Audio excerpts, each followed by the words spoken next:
These people are hippies. They represent a new form of social rebellion. Hippies are very interesting and tempting to the young. It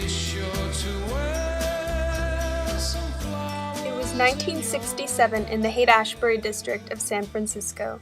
What started as a word-of-mouth gathering had erupted into the legendary event known as the Summer of Love. Mainstream media, both then and now, has been overly critical of the counterculture, blowing it off in a dismissive haze. However, there were key personalities who pioneered new ideas of social responsibilities. Many of these ideas led to unique and lasting social changes and experimentation. Finally, the music of the period became a lasting legacy as it spread into the mainstream.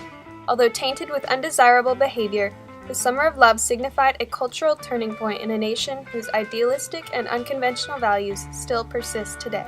Throughout the 60s, the counterculture in the United States was strengthened by its moral responsibility to challenge the Vietnam War. There were a lot of people who were losing hope. We were losing hope. We were young, but the fact that our country had invaded another country and was fighting a war that we just didn't feel too great about, and our friends, our actual people that we knew, were being drafted against their will to go fight and were dying and coming back with these horrendous stories, was a huge, motivator. So people were losing hope because of that, losing hope in the government, losing hope in decision making. On January 10th, San Francisco became the center of gossip over the potential arrival of tens of thousands of youths looking to live an alternative life. The excessive drug use among politically disinterested youths and the exciting concept of free love unfortunately allowed for women to be taken advantage of, a common occurrence that led to the summer's moniker, the Summer of Rape, as well as venereal disease. Leary Ginsberg. Plenty of us out there. Up to 100,000 people entered the city that summer, and communal welfare groups sprung up to care for them. The radical improv and activist group called the Diggers were the pioneers of free welfare systems in the area. Today, the free clinic provides medical care to those without insurance.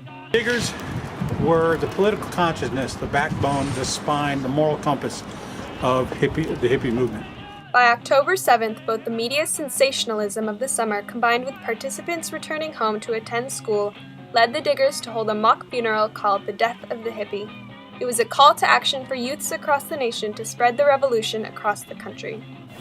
The Summer of Love was a turning point because it demonstrated that the Haight-Ashbury's model couldn't work at a mega level.